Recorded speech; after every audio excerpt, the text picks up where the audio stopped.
What's up, guys? Welcome to another episode of Epic War Highlights. Today we have some really cool fights to look over. We have a power armor hybrid punching up on the Doc Ock Sinister 6. We have an incredible come from behind victory, one of the craziest turnarounds I've ever seen.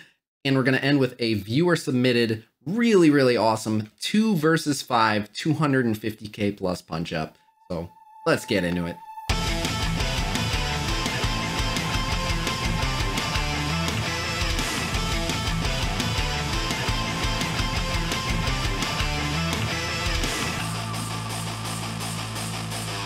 All right, so the first match that we're going to take a look at is the patented Power Armor plus Ultimus hybrid. I have another video about this. It's called Ultimus Returns to the Alliance War meta, but as you can see, this is in Reactor. It's about a 30k punch up, and it's not going to be any trouble at all.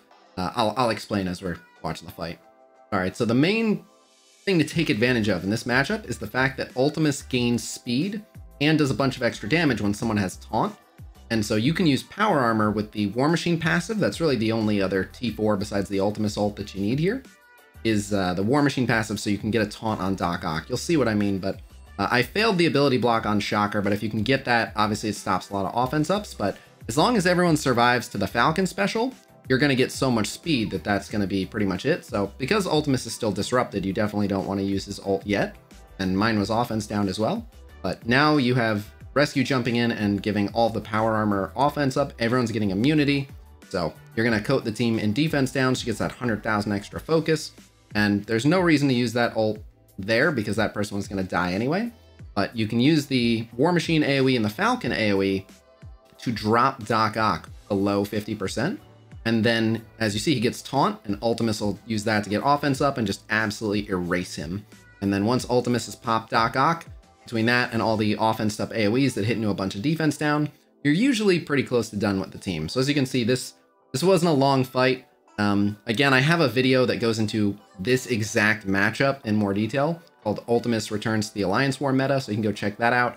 But yeah, I still use this pretty regularly, so I wanted to throw that in here for anyone that didn't happen to catch the other video about Ultimus. This is how I'm using him. All right, so there's going to be a little bit of Khasino-ception going on for this one because this is a Twitch clip from when I was doing War the other day. And while I talked about the match a little bit while I was streaming, I can definitely do a better breakdown after the fact. I was also answering people's questions in chat and stuff. But so the match you're about to see, I'm using Supernatural into the Wave 1 Avengers. Supernatural make an excellent counter team to the Wave 1 Avengers. But this match went a little bit off the rails. So they started attacking my Doctor Strange, and I'm very fortunate that I just took Doctor Strange up to gear tier 15 not too long ago, because I ended up using him as my 5th Cosmic character because the Cosmic section of DD4 has been very tough. So yeah, I happen to have a rather large Doctor Strange, but that right there that you just saw, that Winds of Watoomb, is a major reason why Supernatural is so good into Wave 1. They just punish them so heavily. By pressing those winds, suddenly all the speed ups that they got turn to slows. So yeah, it's looking like it's going to be a pretty dominant victory thus far. But let's just say it starts to go sideways, right? We're doing well for now, but the Captain America is 105k. The Hulk is pretty large. The Thor is pretty large. So we're taking shots at them. But yeah, Thor keeps getting mad. He's not offense down. He's putting out good damage, but so far, this is usually how these matches go. We're exercising a good amount of control, right? We don't appear to be in any danger. And then the Thor ult happens, and our ability to do a health rebalance and give everyone defense up is gone. But still a fairly even distribution of damage there. I haven't gotten a... Alright, so it's a 94k Hulk. Yeah, it's not too bad. But there, again, the Thor passive, he's just never offense downed, and he is just crushing us. But you can see now, right now, it's pretty apparent. Now we're in a lot of trouble. Doctor Strange is alone, but he tries to turn it around. We summon a couple people back, and now we're in a 3v3. But yeah, at one point this was literally a 3v1 with Doctor Strange in yellow health. But yeah, this match was just such a ridiculous turnaround that caught me off guard. When I saw that they had 3 characters very healthy, and I had a lone Doctor Strange in yellow health, I was pretty concerned, but you'll see as the match goes on, we get the Ghost Rider ult on that Thor, and yeah, taking out this Thor is a top priority, which is tricky to do. Fortunately, we have the stun on Hulk here. But yeah, Ghost Rider is just about done with Thor. I think this Mordo ult should finish him off. Oh, not quite. So the Strange basic will. That's that gear tier 15 Strange basic damage right there. But yeah, they're still shuffling some energy around. Mordo gets hit pretty hard. Do we get the stun on Cap? Yes, as well as a blind on Hulk, which buys us a good amount of time. Again, the wind's coming in and just really crippling Captain America. He goes down. We still have to deal with a rather large Hulk. And the problem is, you know, we'll use an ability like this, which is offense down and defense down, and then he's just going to gain speed. But Doctor Strange actually gets a second revive and went from being the only supernatural member on the field to literally solo reviving his entire team. So at one point, Doctor Strange was in a 1v3 and decided that he would rather end up in a 5v1. So we do end up winning this, but it's just one of the unique things about the Supernatural team. They love resurrections, and so having Strange literally bring his entire team back from the dead is pretty awesome. So I wanted to throw that in here.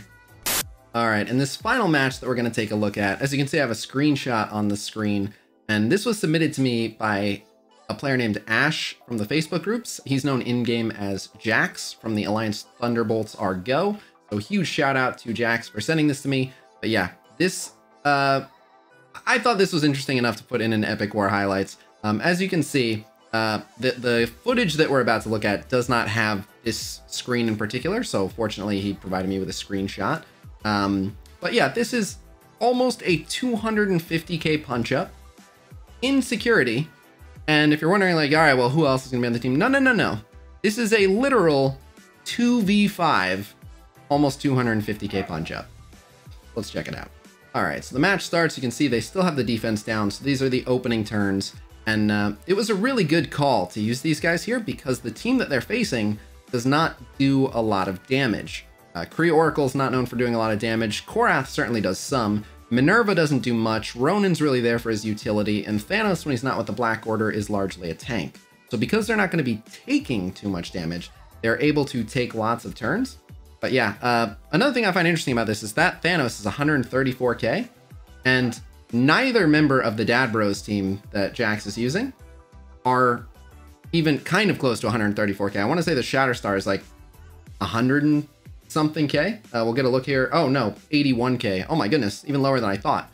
So yeah, so an 80 something k and a 70 something k attacking into a team not only in a 2v5, but a 134k Thanos. But yeah, I mean, this was just a perfect gauge of how far your resources will get you. Not wanting to overcommit too many characters or too big of a team to this fight. This team just required decent sustain and moderate AoE damage to eventually wear them down because they're not doing too much targeted burst damage. And Korath went down first, which definitely helped eliminate a good amount of the single target damage as it is. But yeah.